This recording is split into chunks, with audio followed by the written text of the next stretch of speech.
은혜라는 말을 쓸 때 노트 필기 보여달라고 할 때 뭔가 적당히 하고 싶을 때 은혜로 가자 이런. 근데 그렇고 전 왜 너의 불성실을 종교적으로 포장하냐. 그게 너무 이제 싫은 겁니다. 근데 제 힘으로 한 것이 없습니다. 하나님의 은혜입니다. 그건 거짓말인 줄 알았어요.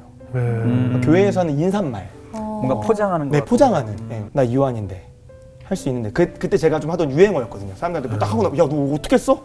야, 나 이완이야. 이런 걸 이제 했었던 시기라.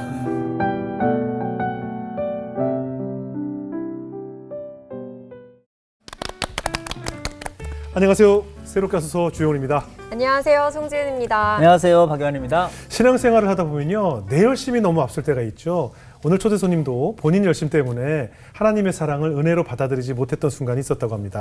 네, 맞습니다. 그 과정 속에서 본인의 교만함도 깨닫게 되시고 지금은 군종 목사로서 많은 군인분들에게 하나님의 사랑을 전하고 계십니다. 네, 오늘 나오시는 분이 또 저랑 이름이 이렇게 같으세요. 네. 그래서 더 정감이 갑니다. 삼사관학교 군종 실장이자 충성대교회 담임 목사님이신 이요한 목사님 모셔보겠습니다. 어서 오세요. 안녕하세요. 반갑습니다. 왠지 저 충성.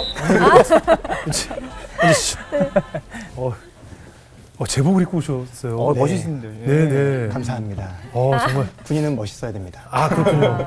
근데 지금 여기 위에 예. 다 무슨 이게 뭐 각각의 의미가 있는 건가요? 네. 쉽게는 드래곤볼을 모았다 생각을 하시면 됩니다. 용신을 부를 자격이 이제 주어졌다 생각을 하시면 될 것 같습니다. 아니 전 무슨 훈장처럼 훈장이에요. 이루신 일이 많은 것처럼 보여서. 표창 이제 받은 그죠? 것들인데 네네. 복무하다 보면 차곡차곡 이제 쌓이는 겁니다. 네. 지금 사역하시는 곳이 정확히 어디시죠? 경북 영천에 있는 네. 육군 삼사관학교라는 곳에서 네. 지금 생도들과 함께 사역을 하고 있습니다. 네. 육군 삼사관학교는 전 세계 유일의 이 편입사관 학교거든요. 그래서 1학년, 2학년을 대학교 1학년, 2학년을 마친 친구들이 이제 3학년으로 편입학을 해서 2년간 생도로서 훈련을 받고 이제 소위로 임관해서 나가게 되는 그런 사관학교입니다. 그래서 관심 있는 분들 많이 또 지원해 주시면 감사하겠습니다. 심상치가 않으신데요.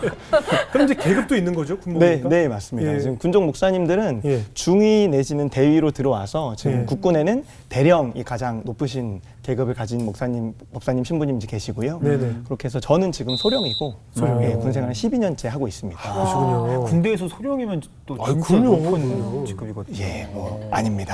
예, 예? 아니에요? 더 위에가 많이 계시기 때문에. 계시지만 그렇죠. 그래도 군복만 아니면 내가 편하게 생활할 수 있는 자리잖아요.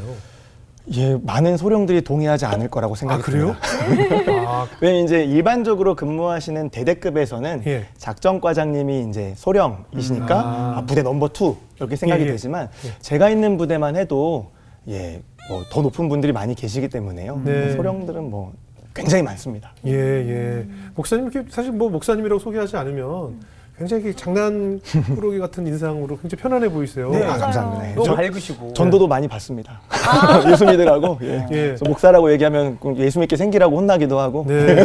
근데 이제 부모님이 이름 저 주셨을 거 아니에요, 그렇죠? 네, 제가 또 이 이름에 얽힌 슬픈 전설이 또 있습니다. 요한이라고 쓸 정도면 막 신앙 되게 깊으실 것 같아요. 저희 집이 장손 집안입니다. 네. 애석하게도 저는 이제 차남인데 네. 저희 형이 이름이 사무엘이에요. 아. 근데 여기 좀 탄생 설화가 있어요. 예. 네, 저희 집이 장손 집안인데 어머니께서 8번 유산을 하셨습니다. 예. 그래서 동네에서 이제 애못 낳는 여자로 굉장히 유명하고 온 교인들이 어머니 위해 기도했는데 결국 이제 하나님 은혜로 이제 아이가 태어난 거죠. 네. 근데 저희 집이 학렬이 숫자 돌림이라 할아버지가 이름을 경수라고 짓겠다라고 했더니 할아버지 꿈에 하나님이 나타나셔서 네. 너 사무엘 달라고 해놓고 이름이 경수가 뭐냐 그러신 거예요. 네.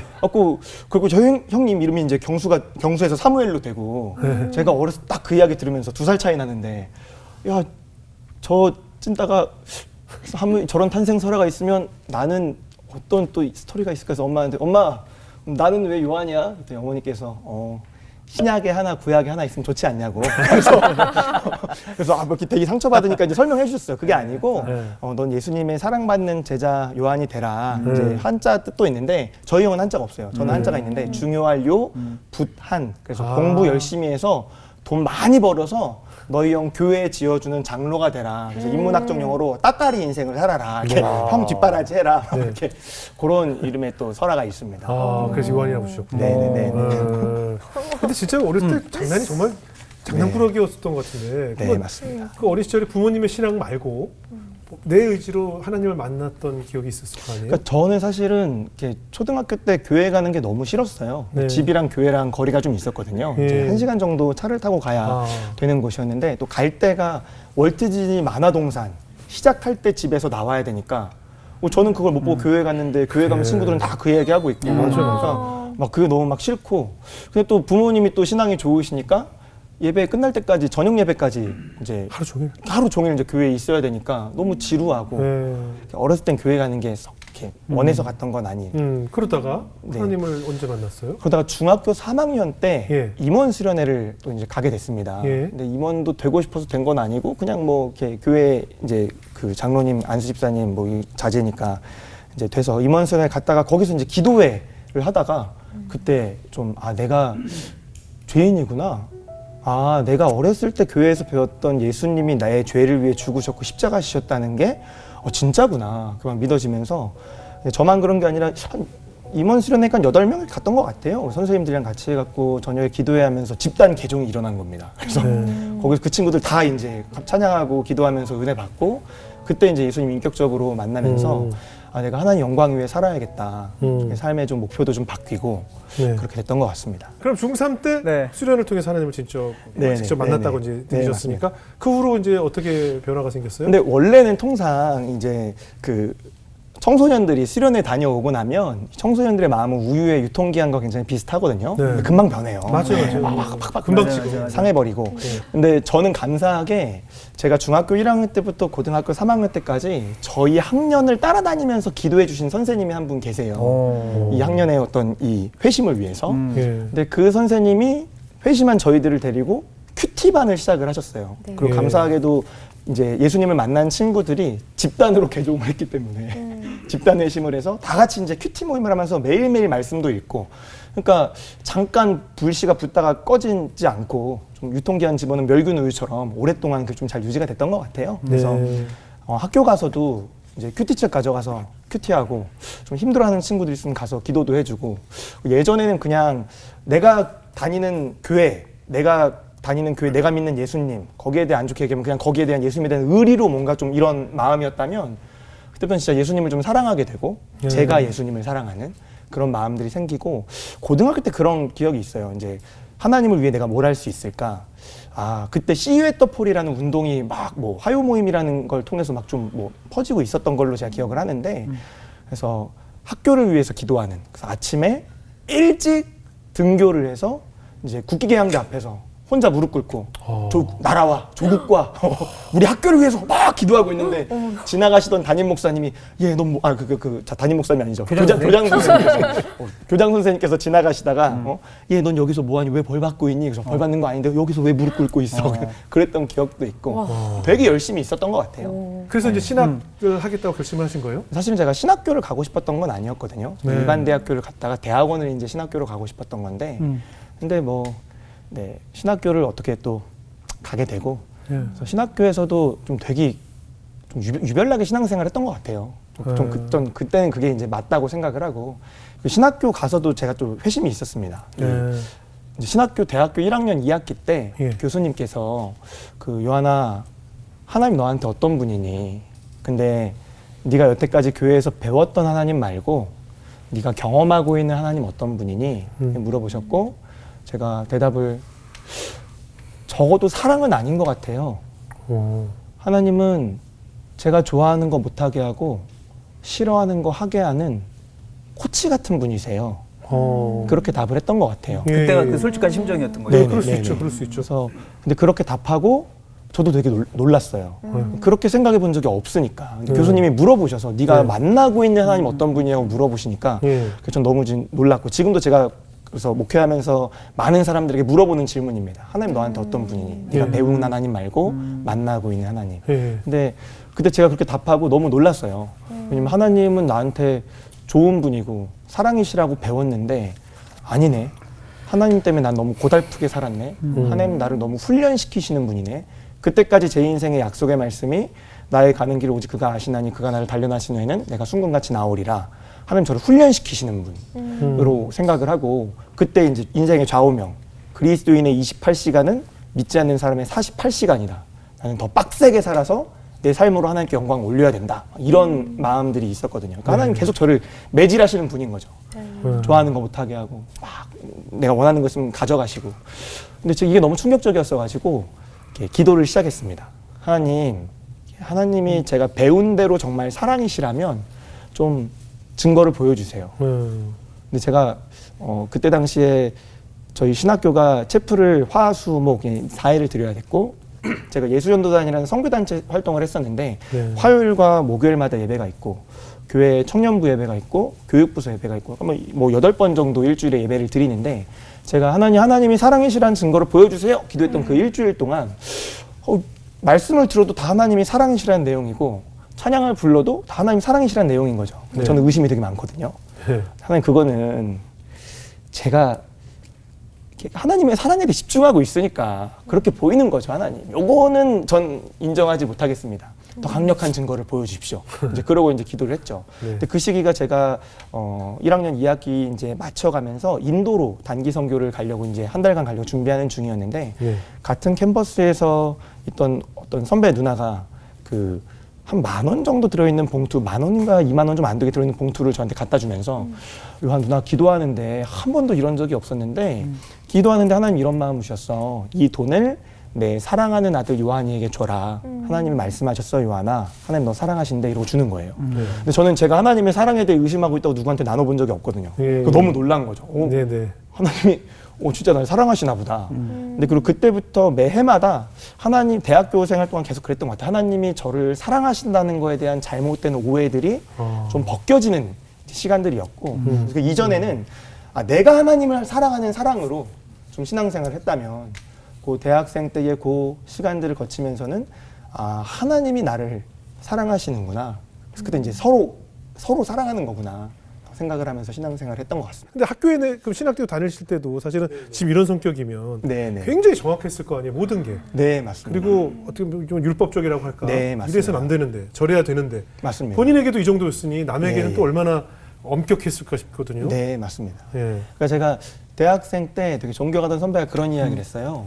자기의 어떤 목표와 이상향은 나한테는 엄격하고 남에게는 관대한. 네. 지금은 무슨 말인지 이해가 가요. 그래요. 그땐 이해가 안 갔어요. 그건 네. 이중잣대고 네. 말도 안 되는 얘기고 그렇게 해보려고 했지만 그건 안 되는 거구나. 그냥 우리가 하나님을 경외함으로 하나님의 시선을 느낌으로 바르고 정직하게 살아야 되는데 나에게 주신 그 삶에 대해 최선을 다해야 되는데 그렇지 않은 사람들을 굉장히 많이 정죄했던 것 같아요. 그래서 저는 채플도 저희 학교가 2,000명이 이제 채플을 드리는데 하루도 빼놓지 않고 먼저 채플실에 가서 저희 과가 드리는 맨 앞자리, 원래 이제 학년이 먹을수록 뒤로 자리가 가는데 저는 네. 뒤로 가지 않았거든요. 맨 앞자리에서 이제 예배를 딱 준비하고 있으면 오르간 전주가 나옵니다.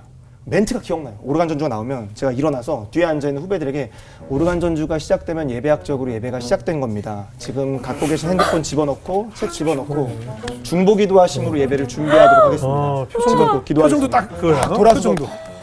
책풀 딱 설교하면 다 적으면서 이제 그렇게 했었죠. 그리고 이제 신학교에서도 선배들이 이제 후배들한테 너네 똑바로 해라 이제 이런 것들 얘기하시는 시간들이 있었는데 근데 다른 선배님들은 인사 똑바로 해라 뭐 기숙사에서 팬티만 입고 다니는 애 누구냐 막 이런 거 통상 얘기하셨다면 저는 아니 신학교에서 그렇게 할 얘기가 없나?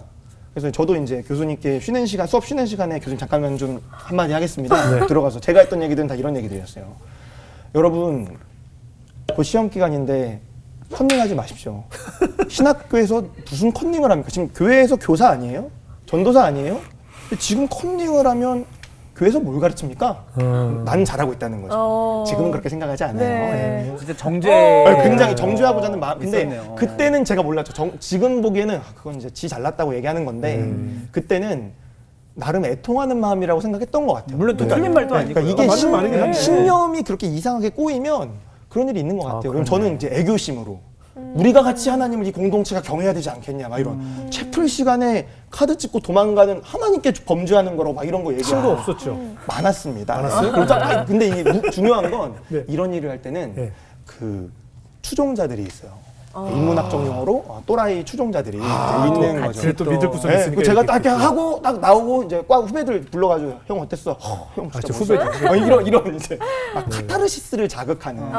제가 이제 시험 기간에도 제가 공부를 되게 잘했었습니다. 얼굴은 좀 이렇게 왁구가 그렇지만 공부를 좀 잘했어가지고 학교에서 계속 수석을 했었거든요. 네. 근데 그러니까 시험 기간 되면 이렇게 평소에 말을 걸지 않던 친구들도 이렇게 주영원님 말처럼 재수업소에서 가까이 오지 않던 친구들도 시험 기간 되면 이제 되게 겸손해져서 저에게 나와서 이 은혜를 구하는 거죠. 요 필기 좀 보여달라. 그럼 저는 사실 보여줘도 되는데 네.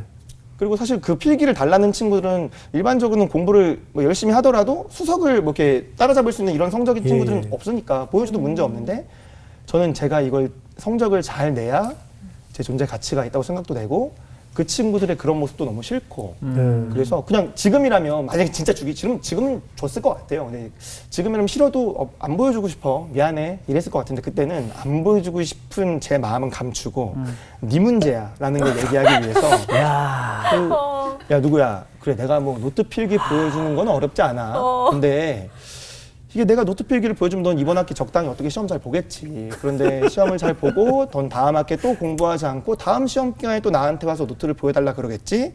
근데 우리가 등록금이 300만 원이야. 8학기를 다니고. 그럼 너는 학교를 졸업할 때 대가리는 텅텅 벼가지고 나에게 빌린 노트 가지고 노트 베낀 8권의 노트만 남고 머리는 텅 빈 채로 졸업하겠지. 너는만 그것도 모르고 2,400만 원 너에게 내주고 난 너의 그런 대학 생활을 안 때려? 지지하고 싶지 않다. 거기서 이게 안 때려? 이 저는 지금 얘기 들으면서 몇 번 때렸어요. 엄마 나왔잖아, 엄마. 나 몇 야, 번 니네 때렸어. 엄마가 그러고도 학비 내고 이게 바로 주먹을 부르는 건데. 그때는 제가 그랬습니다. 와. 그러니까 말을 어떻게 하면 또 이 사람에게 상처를 줄 수 있을지를 잘 알았던 것 같아요. 근데 그런 성격을 가지고 굉장히 스토이크하게 자는 뭐 이유가 있었을까요? 부모님께서 그렇게 키우신 거예요? 아니면 원인이 어디 있었을까요? 그러니까 이제 부모님이 그렇게 이렇게 싸가지 없게 길렀다기보다는 네네. 좀 인정을 받지 못해서 그래서 그랬던 것 같아요. 인정 부모님께 욕구. 인정 못 받아? 네, 인정의 욕구 때문에 아마 그러지 않았을까 싶어요. 왜요? 또 이제 저희 집이 아버지 학렬이 다 서울대를 나오셨어요. 네. 그래서 그 아버지도 서울대 경제학과를 나오셨는데 오. 당시 아버지가 저희가 초등학교 때 교회 모시 박히기 아빠는 전국에서 300등 안에 들었다. 근데 초등학생 때는 개념이 없으니까 300등이면 자랑할 게 아니지 않냐 얘기했었는 전국 300등인데 네. 자랑할 게 아니잖아. 지금은 이제 이렇게 대단한 걸 알지만 그러니까 아버지는 이게 되게 자부심이 있었죠. 그리고 아버지 학렬에 다 서울대가 있는데 저희 학렬에는 서울대가 없거든요. 그러니까 이제 공부에 대한 굉장한 어떤 이 부담감들이 저희 마음에 있었던 것 같아요.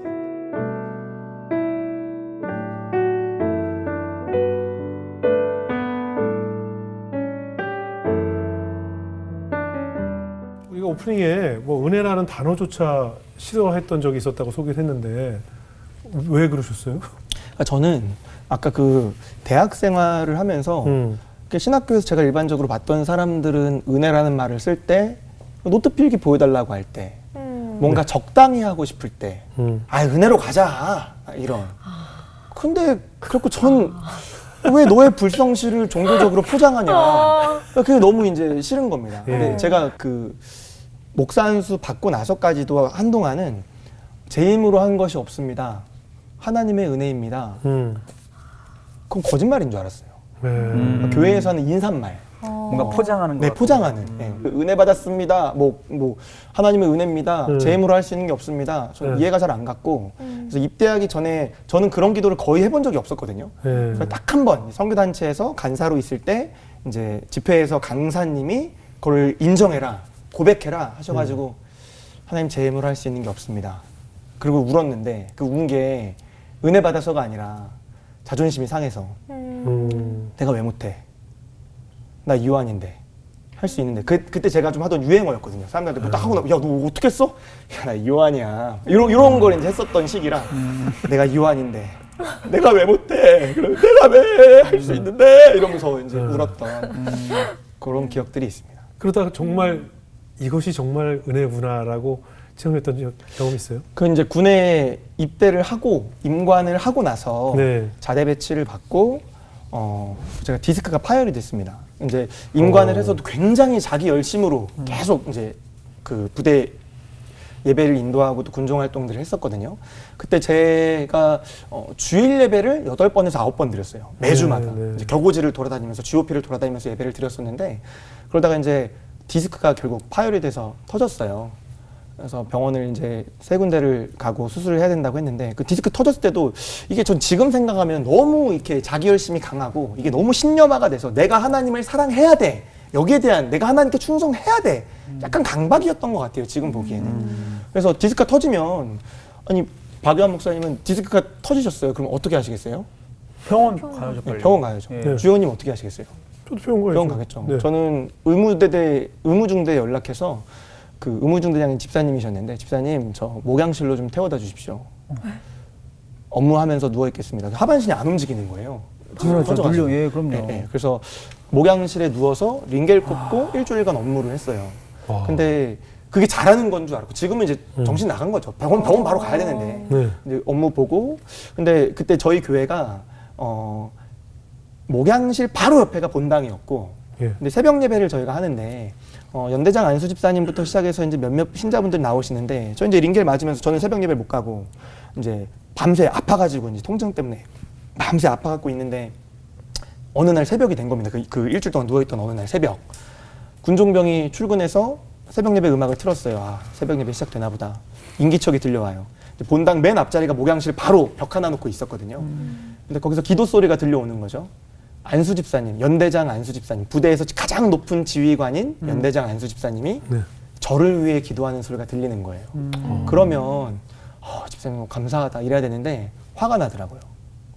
내가 목사인데 내가 저 집사 위해 기도해야 되는데 기도를 받고 있는 네. 현실이 너무 그게 너무 비참하고 집사님께 너무 감사한데 하나님 이러려고 저 군에 부르셨습니까? 이런 원망하는 마음과 예수님이 물론 여기에 견줄 건 아니지만 나의 하나님 나의 하나님 어찌하여 나를 버리셨 이런 마음이구나 하는 왜 저를 여기 이렇게 박아놓고 하반신 마비들 이게 뭡니까 하나님 이런 원망하는 마음이 들었어요. 근데 결국은 수술을 하게 돼서 이제 월요일 날 입원하고 화요일 날 수술을 해야 되는데 이제 그리고 병원에 가서도 의사 선생님이 그 막 수술에 대해서 설명해 주시는데 제가 선생님께 선생님 저는 언제 일어날 수 있습니까?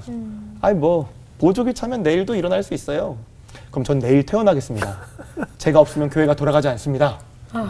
잘 돌아가거든요. 근데 의사 선생님이 뭐 할 수 있으면 해보세요 하시고 제가 얼마나 입원해 있었을까요 병원에? 맞춰보시겠어요? 진자매님? 4시간이요. 4시간? 아니 아유, 2번. 이분 오래 했겠죠. 맞아요. 그쵸, 3주 디스크. 있었습니다. 그거 3주. 디스크인데. 이게 보조기 차면 다음날 일어날 수 있다고 했는데 거기 병원은 규정이 딱 2주까지 입원할 수 있는데 네. 저는 2주 차에 간 수치가 또 뛰어서 한 주 더. 그러니까. 3주 입원했고 그 시간이 제 삶이 바뀌는 굉장히 깊은 터닝 포인트였던 것 같아요. 그러니까. 나 아니면 안 된다 이게 그러니까 너무 그 열심이라는 강하고, 것이 맞아. 아까 우리 오프닝 얘기했지만 이 종교적 열심인 거죠. 네. 그러니까 그렇지. 내가 다 잘해야 되고 다 내가 해야 되고 또 이래야 내가 인정받을 것 같고 그것도 부족한 그죠? 그리고 그렇게 하지 못하는 사람들 정죄하고 맞습니다. 그렇게 살아오시니까 하나님이 허리를 치셔서 네? 그냥 누워져 자빠져 있어 이거 아니에요, 그죠? 근데 잡혀져 있으라고 했는데도 또 안 자빠져 있어. 있으니까 3주 동안 그냥 아이고야. 눕혀 놓으신 거 아니겠어요? 저는 이걸 이제 어떻게 해석을 하냐면 글쎄 네. 하나님이 제 허리를 치신 걸까? 근데 제가 예전이라면 그렇게 생각했을 것 같아요. 네. 근데 디스크가 터지고 제 패러다임이 바뀌고 나서는 이건 내가 나대다가 디스크가 터진 거구나. 네. 쉬지 않고 왜냐면 통상 일반적으로 군에서 군종은 뭐 꿀이다, 군종 쉽다, 꿀보직이다 뭐 이런 얘기들이 이게 너무 싫어서 그렇죠. 새벽 5시에 출근해서 밤 10시까지 퇴근하지 않고 계속 일하고 이걸 매일매일 하고 저랑 같이 일하던 군종병 막 쌍코피 터지고 막 이랬었거든요. 네. 피곤해서. 이제 의사 선생님도 이건 과로다 얘기했었는데 그러니까 제가 말씀하신 것처럼 무리한 거죠. 그렇죠. 종교적인 열심으로 제가 무리해서 제 디스크가 터졌는데 하나님이 그거를 끄집어서 선으로 바꾸신 것 같아요. 제 인생 최악의 순간을 끄집어다가 최고의 순간으로 바꿔놓으신 것 같아요. 그 아까 말씀하신 것처럼 나 이유한이다를 자꾸 증명하고 그렇지, 싶은 거예요. 그렇지. 맞아요. 그게 어릴 때부터 부모님께 인정을 받지 못해서 더 했던 게 아닐까 싶은데 근데 결국 이제 3주에 퇴원하셨어요? 근데 이제 병원에 있을 동안 제가 그 터닝 포인트가 있었던 게 예. 그러니까 수술하고 깨보니까 예. 이제 제가 지금 맨 아래쪽 디스크가 없거든요. 이제 의사 선생님이 까보니까 이건 80대만한 허리다. 그래서 그 디스크를 다 파내고 거기 이제 플라스틱 심을 박았어요. 아이고. 그래서 그리고 다음 날 눈을 떠보니까 진짜 팔 하나 움직이는 것도 너무 고통스럽고 아프더라고요. 그래서 내 힘으로 할 수 있는 게 없습니다가 교회에서 하는 인사치레가 아니구나. 이거 진짜구나. 옆으로 돌아놓을 때도 누가 안 도와주면 돌아놓을 수가 없고 똥오줌도 내 마음대로 가릴 수가 없구나. 이게 진짜구나. 그러면서 그 3주간의 입원해 있는 시간 동안 제 내면이 좀 다뤄지는 시간들을 가졌어요. 근데 제가 이제 사회에 있을 때 계속 영향력을 막 끼치다가 들어갔었거든요. 선교단체에서 활동을 하면서 병문안을 150명이 왔어요. 3주간의 기간 동안. 근데 그 150명이 한 번에 온 게 아니고 뭐 두세 명씩, 뭐 한두 명씩 이게 온 게 150명이 이제 일일이 또 세고 있는 거예요. 몇 명이 오고 있나, 내가 얼마나 인정받나, 막 세고 있었던 거죠 당시에 초반에. 근데 제가 밤에 너무 아프니까 밤마다 깨요. 근데 제가 어렸을 때 선교단체에서 배웠던 거는 밤에 자다 깨면 하나님이 깨우시는 걸 수 있으니 기도를 하면서 하나님께 좀 나아가 봐라. 그래서 제가 그때 한 3번 정도의 하나님께서 저를 만져주시는 경험이 있었는데 하나는 그거였어요. 요한아, 네가 그렇게 잘했니? 예수님, 네가 그 부대에서 너무 힘들었거든요. 그 부대에서 그렇게 네가 말씀대로 잘 살고 복음대로 잘 살아내서 그렇게 승리해서 나한테 영광되는 사역의 열매들을 네가 맺었니? 아니죠. 그러면 병문안 오는 애들한테 네가 거기에서 얼마나 예수님의 제자답게 잘 살았는지 그만 얘기했으면 좋겠다. 근데 그렇게 하시는 게 하나님이 뭐 저의 마지막 남은 돌파구를 막고 막 이게 아니라 하나님 제 내면의 동기를 아시는 거죠. 제가 부대에서 인정받지 못하는 것 같으니까 사회에서 저를 인정해 주던 애들한테 야, 나 여전히 잘 살고 있어. 대단하지? 야, 여전히 존경할 만하지? 이런 얘기를 하고 싶었던 저의 마음을 하나님 아시고 그만했으면 좋겠다. 그래서 막 밤에 이제 회개하고 안 하겠습니다. 이제 병문안 오는 애들이랑 이제 다른 그 친구들 이야기를 나누고 또 어떤 날 아침은 새벽에 또 깨가지고 말씀을 듣는데 이제 제가 되게 어렸을 때 중고등학생 때 존경하던 어떤 목사님 설교를 이제 새벽에 깨서 기도하다가 집중이 안 돼서 이제 그걸 듣고 있었어요. 저는 그 이전에는 남의 설교도 잘 안 들었거든요. 어느 정도로 교만했냐면 그러니까 예배 자리에서 설교하는 건 듣지만 누구의 설교를 찾아 듣는다? 내가 왜? 너보다 설교 잘하는데? 이런 마음이 있었어요. 정말 진짜 네. 교만하게. 근데 이제 제가 병원에 입원하고 하니까 선배 목사님 중에 한 분, 제가 존경하던 선배 목사님이 남의 설교 좀 들어라. 믿음은 들음에서 난다. 좀 들어라. 듣는데 들을 때도 또 이제 급이 있는 목사님 설교를 막 듣고 있고 내가 중고등학교 때 존경하던 누구 목사님 딱 듣는데 제가 굉장히 자신 있어 하던 어떤 본문에 대한 그 본문으로 목사님 설교하시는 거예요. 네네. 근데 제가 그 본문에 대해서 나름 막 생각하면서 자신이. 이 본문은 A처럼 해석하면 성경 모르는 거야. 이런 교만한 마음, 예. 이거는 B지 막 생각했는데 그 목사님이 A로 설교를 하시는 거예요. 예. 그래서 들으면서 야 별거 없네 이러면서 듣고 있었어요. 예. 진짜 교만했던 거죠. 근데 하나님이 그 목사님의 그 설교를 통해서 저에게 말씀하시는 걸 부정할 수 없겠는 거예요. 내가 보기엔 이거 성경 해석이 잘못된 건데 하나님 말씀하시면 이게 요한아 네가 지금 잘못하고 있는 거다. 그래서 그때 또 막 울면서 회개하고 그러니까 지금 생각해보면 이것도 되게 교만한 모습이었죠. 채플 들어갈 때 그러니까 어떤 예배 자리에 임할 때마다 저는 하나님 오늘 저 설교자를 통해서 저에게 말씀해 주셔야 됩니다. 예배는 하나님 나에게 말씀하시는 자리. 되게 명확한 신념이 있었고 그래서 기도했어요. 하나님 저 설교자가 무슨 말씀을 하든지 오늘 저에게 말씀해 주십시오. 이게 저의 기도였고 저는 이게 되게 겸손한 기도라고 생각했는데 되게 교만한 거였죠. 하나님 저 사람 말 말고 하나님 말씀 듣겠습니다. 약간 이런 교만한 마음이 좀 있었고 근데 병원에 입원해 있으면서 내가 진짜 교만하구나. 근데 그 경험 내 힘으로 움직일 수가 없구나. 이게 정말 하나님의 은혜로 살아가야겠구나. 그럼 제가 병원에 퇴원하면서 이런 결단이 생긴 거예요. 근데 그러고 나서 제 삶의 자리를 쫙 돌아보니까 진짜 은혜가 없는 거예요. 내 삶에 은혜가 없구나. 나중에 결혼해서 아이를 낳으면 이름을 은혜라고 지어야겠다. 그러면 내 삶에 은혜가 있겠지? 했더니 이제 선배 목사님이 SNS에 제가 그걸 올렸는데 선배 목사님이 그 SNS에 글을 보고 댓글을 다셨어요. 목사님 그러면 앞으로 은혜 때문에 빡치는 일이 생길 겁니다. 자연스러운 일이에요. 예언자다. 그분은 선지자다. 근데 아무튼 그 기점으로 제 설교가 바뀌었어요. 패러다임이 바뀌고 말씀을 보는 관점이 바뀌었는데 예전에는 성경을 볼 때 여호수아는 어떻게 살았지? 여호수아 같이 살려면 나는 어떻게 해야 되지? 뭐 모세는 어땠지? 이런 관점이었다면 지금은 하나님이 여호수아를 어떻게 쓰셨지? 모세의 부족함에도 불구하고 하나님이 어떻게 일하셨지? 하나님에 대해 성경이 드러내는 책이구나라는 걸 되게 명확하게 알게 되고 자연스럽게 설교도 예전에는 야, 너 이렇게밖에 못 살지? 그렇게 사는 거 죄야. 잘못 사는 거야. 나도 옛날엔 그랬어. 그런데 나는 예수 믿고 이렇게 바뀌었고 이렇게 사는 게 올바른 방식이야. 이렇게 살아봐. 그럼 너의 삶에 하나님 역사하실 거야. 이게 예전에 설교 방식이었다면 지금은 당신도 찌질하고 제가 제일 찌질해요. 근데 우리 주님은 선하시죠. 그 주님이 일하십니다.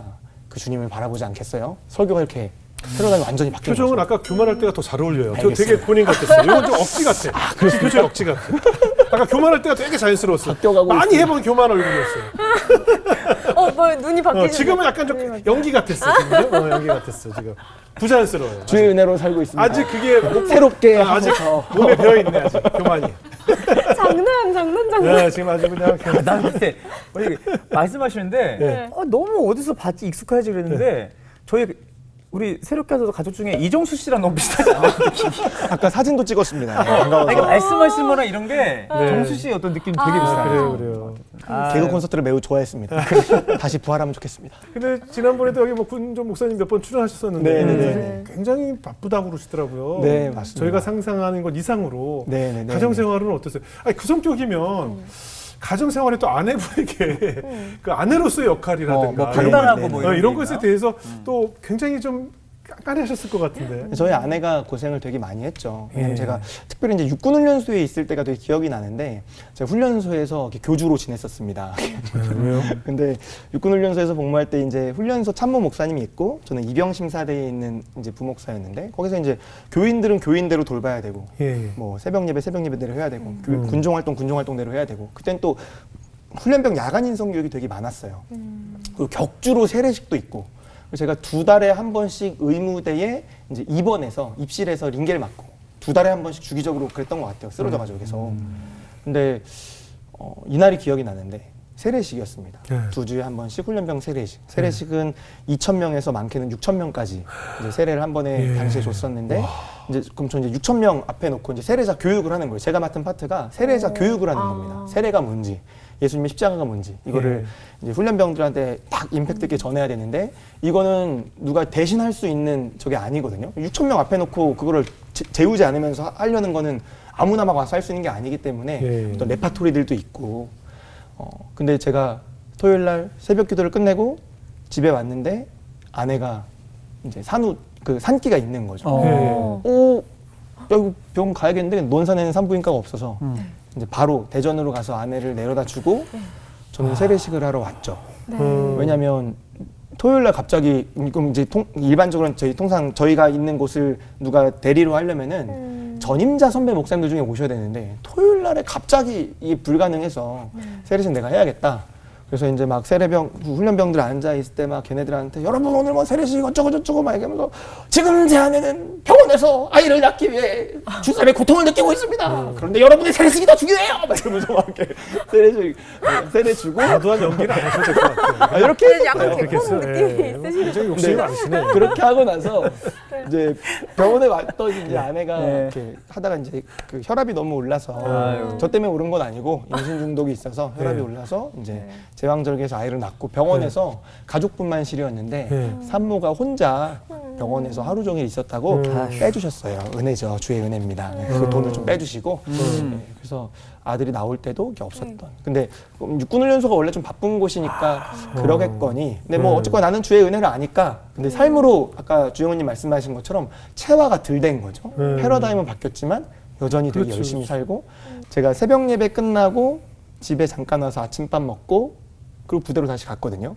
아들은 30m 반경에 아빠가 있는데 그게 그날 아빠를 본 전부인 거예요. 그래서 아침에 제가 출근할 때 아들이 저한테 인사할 때 아빠 우리 집에 또 놀러 와요. 안녕히 가세요. 이렇게 인사하고 밤에 이제 잠자리에서 기도할 때 하나님 오늘도 아빠가 안 왔어요. 예수님 이름으로 기도합니다. 아멘. 이렇게 기도하는 거예요. 그리고 저희 아내가 이제 하루는 요하나 친구거든요. 선교단체에서 같이 있는 친구거든요. 요하나 우리가 어렸을 때 배우기로 또 군에서 군종 목사님들과 네가 가르치기로 하나님, 가정, 하나님의 일 이게 우리의 우선순위라고 배웠지. 넌 그렇게 안 산다. 거짓말하지 마라. 네가 언제 하나님 가정 일이었냐. 너한텐 일이 하나님이다. 너 이렇게 사는 건 난 동의할 수가 없고 근데 네가 군에 있기 때문에 군이 일이 많아서 이렇게 사는 거라면 이건 우리의 부르심이 안 맞다. 전역하자. 근데 저 이게 너무 충격이었어요. 그러니까 아내가 지금 어머니가 하신 게 저희 아니라 아내가. 저희 아내 되게 부드럽고 야. 되게 유순한 사람인데 아내가 저 정도로 그래서 아, 그러면 좀 다시 생각해봐야겠다. 그때가 때마침 또 제가 그 6년차 복무를 할 때라 아 그럼 내가 좀 일선 부대에서 좀 물러나야 가정도 돌보고 내 삶도 그렇죠. 좀 돌보고 할 수 있겠다. 그래서 이제 미국으로 그 다음번 부대를 미국으로 이제 위탁 교육을 가기로 해서 6개월 동안 미국으로 갔어요. 그래서 거기부터는 조금 이제 가정을 돌보는 법을 더 잘 배웠던 것 같아요. 그리고 이제 제가 지금도 힘들 때마다 보는 동영상이 있는데 미국에서 저희 아내가 집에서 혼자 신나서 노래 만들어 갖고 부르는 동영상이 있어요. 근데 6개월간 위탁 교육이기 때문에 가구도 없고 아무것도 없어요. 텅 비어 있어요. 그래서 집에서 막 울려요, 소리가 막. 아무것도 없기 때문에 그게 좀 열악한 상황에서 위탁은 가거든요. 아, 그 울리는 소리 마룻바닥에서 애가 춤추면서 언제든지 즐거워, 언제든지 즐거워 이러면서 애가 춤추는 거예요.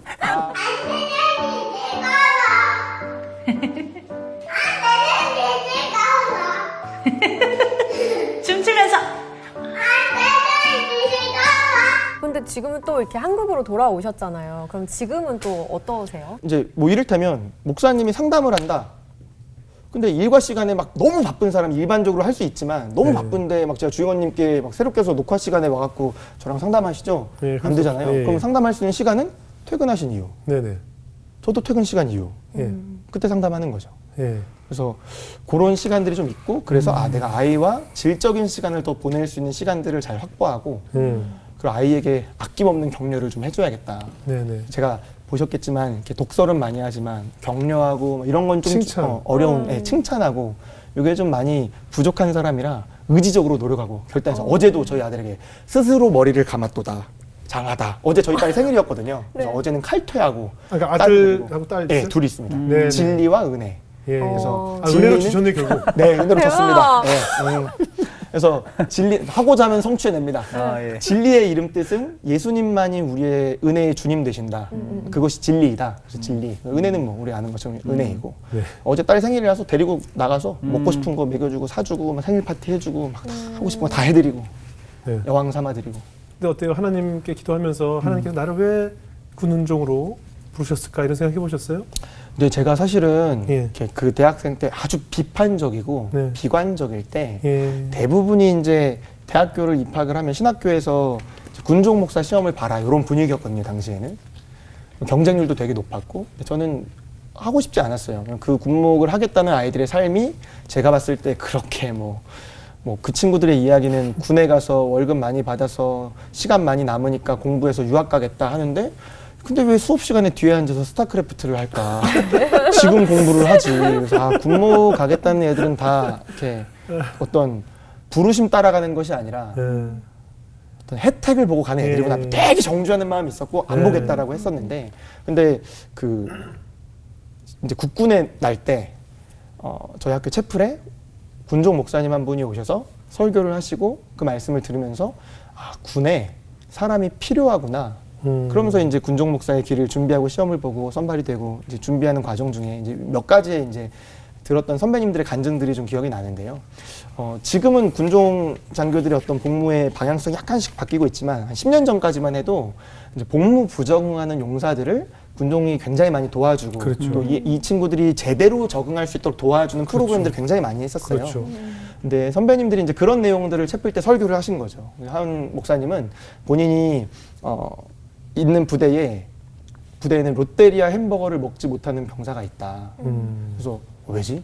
근데 부대 위문을 왔고 네. 군부대가 있는 곳엔 늘 롯데리아가 있어요. 아. 지금은 어머니의 손길 맘스터치가 있지만 어. 당시 롯데리아가 있었거든요. 네.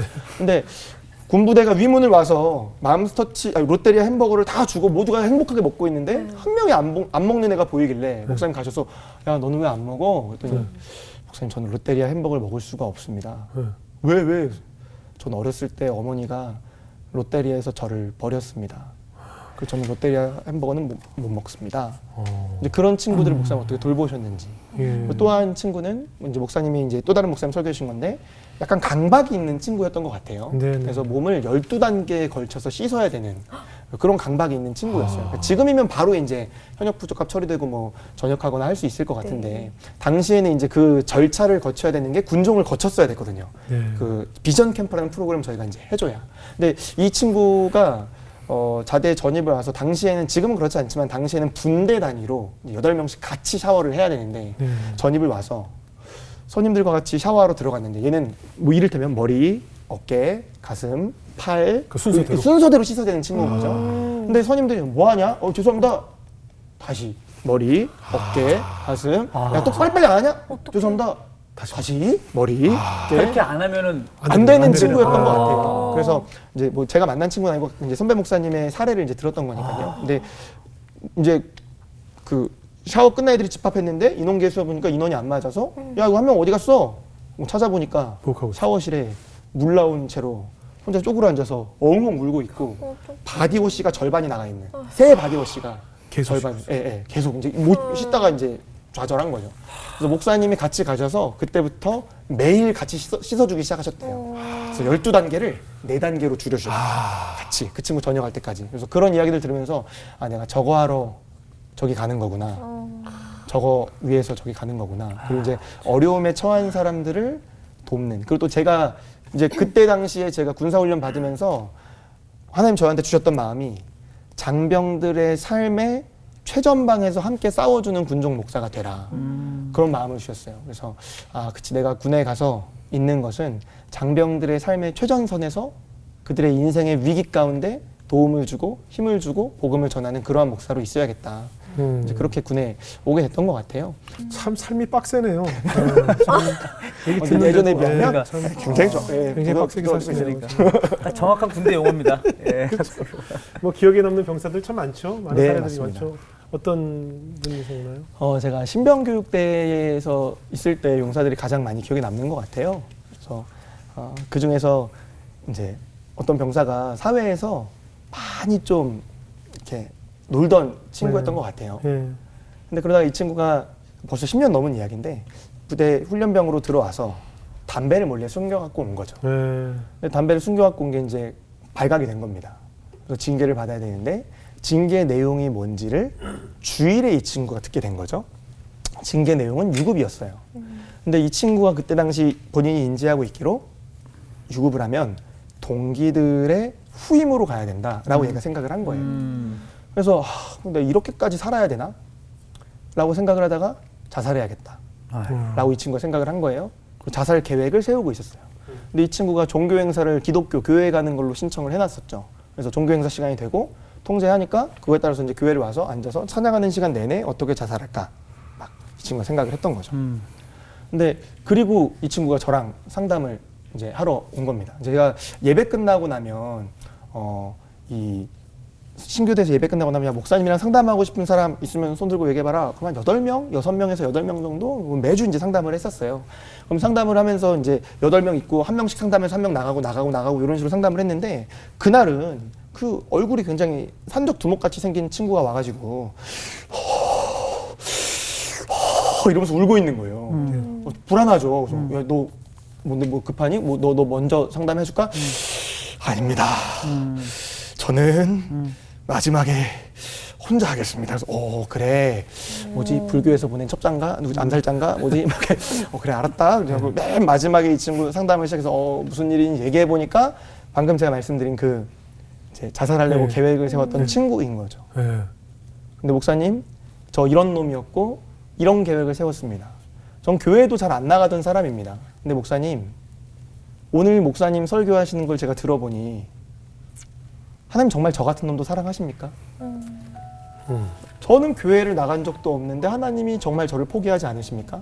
하나님 정말 저를 가치 있게 생각하십니까? 목사님 그게 사실입니까? 근데 저 무슨 설교였는지는 기억이 안 나요. 이게 설교를 막 이렇게 돌리면서 하는 게 아니라 매주 다른 설교였기 때문에 그치 하나님 널 사랑하시지. 그럼 이제 상담을 하고 이 친구에서 기도해주고 그리고 보냈어요. 근데 사실 저는 그러면서 근데 얘가 지금 신교되고 힘들고 뭐 자살을 막은 거야 너무 감사한데 이게 신앙으로 이어지겠나, 지금 너무 힘든 때니까 라고 생각을 했는데, 이 친구가 나중에 제가 저와 같이 복무했던 다른 용사애가 자기의 군복무에 대한 간증하는 글을 저한테 보내서 읽어보니 이 친구의 후임으로 들어온 거예요. GOP에서. 예. 이 친구의 고민은, 하나님, 저와 함께 신앙생활 할 수 있는 사람을 보내주십시오. 이게 이 친구의 기도 제목이었는데, 매일 그런 친구들이 안 들어오다가 어느 날 더블백을 딱 놓고 신병 받아라! 딱 더블백이 왔는데 큐티책이 떨어지더래요. 그래서 교회 다니는가? 얼굴 보니까 전혀 예수를 믿지 않게 생긴 친구가 있어. 아, 아닌가 보다. 그래도, 야, 너 뭐 큐티책 너 밖에서 교회 다녔냐? 아, 저 밖에서 교회 안 다녔습니다. 그래. 이건 뭐야? 여자친구가 쓰던 겁니다. 그래서 얘도 텄구나 생각하는데, 근데 저 신교대에서 예수 믿기로 했습니다. 저 이호한 목사님이랑 이런 일이 있었고 교회 다니기로 했습니다.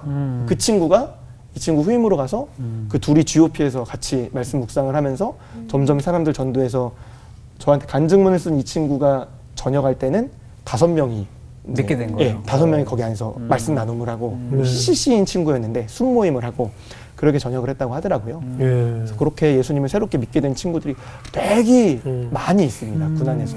참 뭐 많은 일들이 있고 많은 위로가 있을 그럼요. 것이고 목사님께서도 어떤 그 가족들 또 그 군인의 가족들 많은 위로가 필요할 텐데 어떤 위로를 주고 계세요? 이게 군에 있다 보면 네. 이제 위기 속에 있는 분들을 많이 만납니다. 그렇겠죠. 그리고 이제 위기 속에 있는 분들과 만나서 통상 대화할 때는 저는 이렇게 마음에 있는 거를 얘기해도 괜찮다. 그거 불신앙 아니다. 이런 이야기를 많이 하는 것 같아요. 네.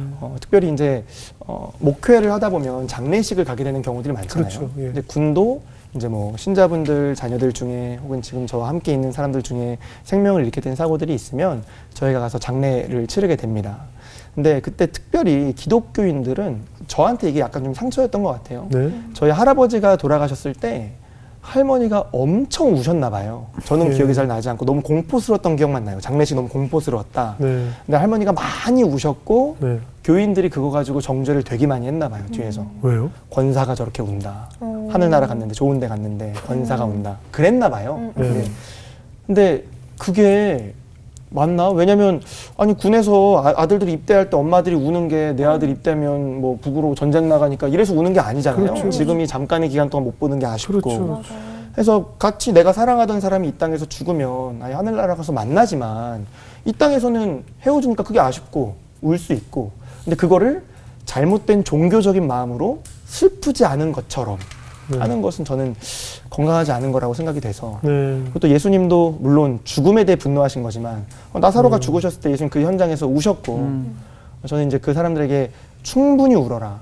이 특별히 장례의 기간은 주님이 당신을 위로하시는 기간이고 이 장례의 절차는 지금 돌아가신 분은 당신의 어머니는 혹은 당신의 아들은 당신의 가족은 당신의 남편은 지금 하나님 품에 계시다.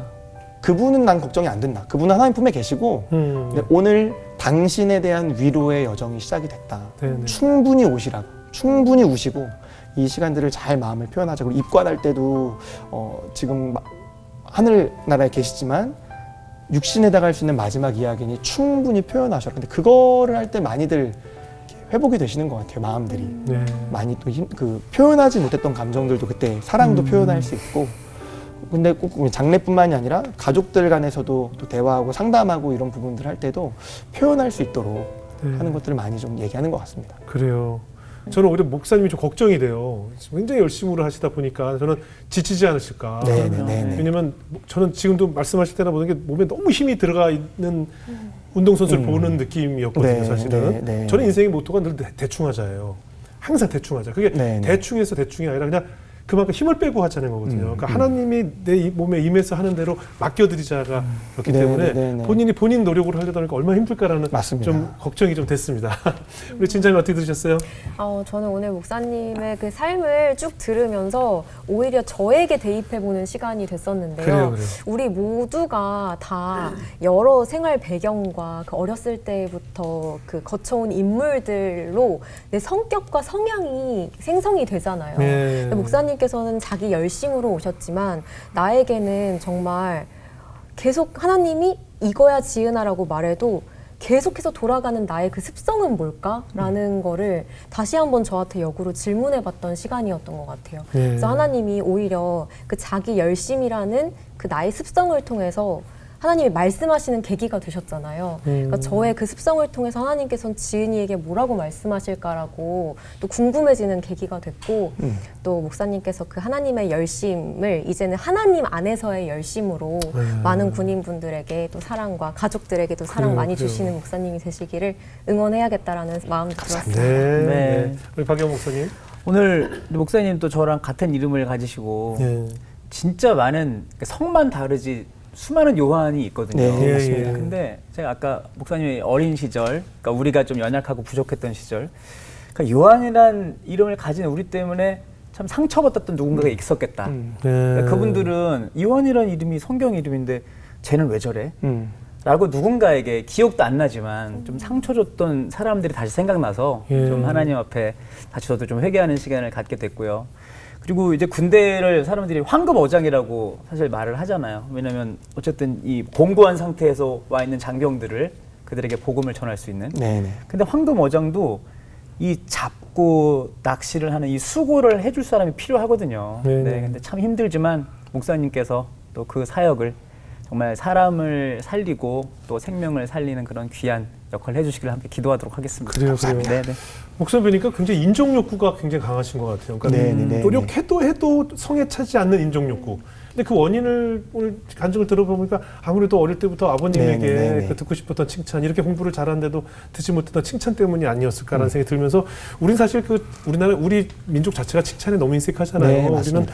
어릴 때부터 늘 칭찬을 하지 않고 친구끼리 만나도 너 왜 이렇게 살쪘냐? 아유 돼지. 너 아침 오랜만에 동창 모임 가잖아요. 친할수록 놀려요. 네네네. 머리가 완전 할아버지인데 돼지 됐는데 근데 안 친하면 칭찬해요. 어우 할아버지 피부가 거울 반대죠. 반대잖아요. 미국 그러네요. 사람들 보면요 칭찬에 입에 배 있어요. 네, 제가 여행을 맞습니다. 가도 어디 식당에 가나 어디 물건을 사러 가도 어우 말은 뭐 나이스 모자가 멋지다 뭐 이쁘다 뭐 티셔츠가 이쁘다 늘 이 사람들은 그리고 굿모닝서부터 항상 입에 칭찬을 물고 살더라고요. 그러니까 그들은 칭찬에 이렇게 후한데 우리는 이렇게 칭찬하지 못하고 남의 이렇게 존중하지 못했을까라는 반성이 되면서 우리 목사님 다음 세대들 우리 자녀들에게 많이 칭찬해 주시고 네, 알겠습니다. 이렇게 늘 칭찬해 주면서 우리 다음 세대들을 키워야 목사님보다 더 또 인정받고 칭찬받으면서 자라는 우리 다음 세대들이 됐으면 좋겠다는 생각이 강하게 들었습니다. 앞으로 목회 열심히 응원하겠고요. 전 무엇보다 사모님과 가족들 더 많이 사랑해주는 목사님을 알겠습니다. 하나님이 원하실 것 같은 생각이 듭니다. 아시겠죠? 그럼요. 예. 군인들보다 앞으로 목사님 응원하겠습니다. 고맙습니다. 감사합니다, 목사님. 고맙습니다. 감사합니다. 고생하셨어요.